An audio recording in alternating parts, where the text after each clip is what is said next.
pabalik guys. Okay, let's start. Medyo kailangan na ng ilaw kasi dumidilim na. Alas 6 na. So alas 6 na, madilim na. Dati alas 6 medyo maliwanag pa. Maagang lumubog ang araw. Isa nga din para medyo umabot yung ating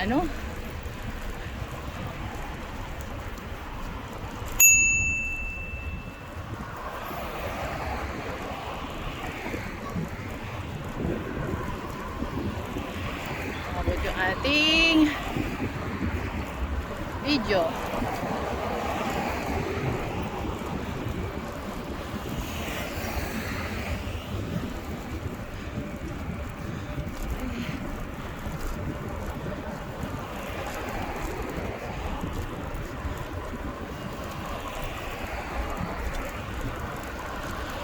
Ano kaya ang kakainin ko? Ngayon, pauwi, nag-iisip ako kung anong kakainin ko.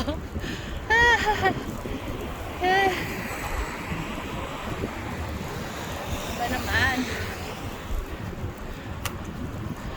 Kain pabalik. Although, nagluto naman si Tatalit ng adobong paa ng manok at adobong kengkang. Sabi ko lutuin na niya kasi baka late na kami makarating. Kain na lang kami para may pagkain silang dinner ni Kim. Adobong paa ng manok at saka adobong kengkang.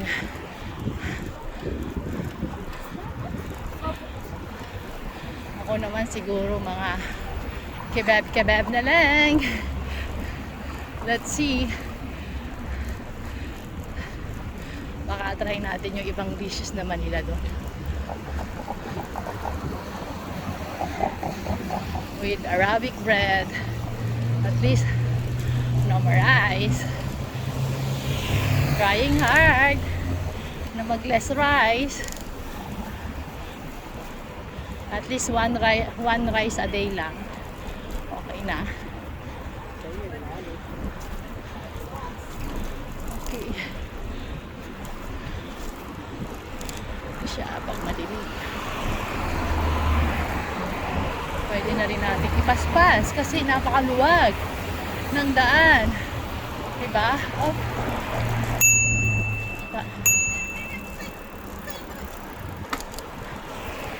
Nada. Kailangan magminor kasi hindi naman natin tansyado ang utak ng bata.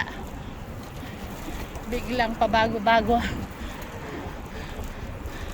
kanilang mood.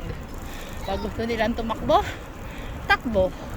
Pag gusto nilang tumigil, tigil. Pag walk. So, yun ang ingatan natin. Ang makadisgrasya ng tao. Kasi, malaking abala. Grabe.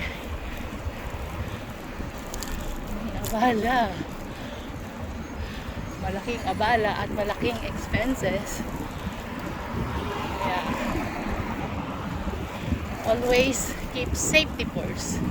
Kailangan safety first. Tayo. Safety first Safety first Nabuhusan pala ng mainit na tubig Safe ba yung ginawa ko? Nasa ibabaw kasi ng ref yung kettle namin. Initan ng tubig. Ngayon, pakakulo. Kinuha ko. Kasi nagkakape. By mistake, nasagi nung isang kamay ko na may hawak na kettle yung cabinet dun sa taas. Labyok ang tubig. Mabuti na lang sa anit ko tsaka sa buhok. hanggang sa bumaba sa dibdib ko. Hindi sa mukha ko sumalpok. Kung yung unang talsik sa mukha ko, patay. Imagine nyo, yung mukha ko ang nagkaroon ng marka ng Pilipinas. So good luck naman. Ay. So parang Pilipino talaga ako. Hindi mapagkakaila. Sa mukha pa lang eh. Carry ko yung flag ng Philippines eh. Buti na lang sa dibdib, sa puso. So ibig sabihin, nasa puso ko siya. Pilipinas.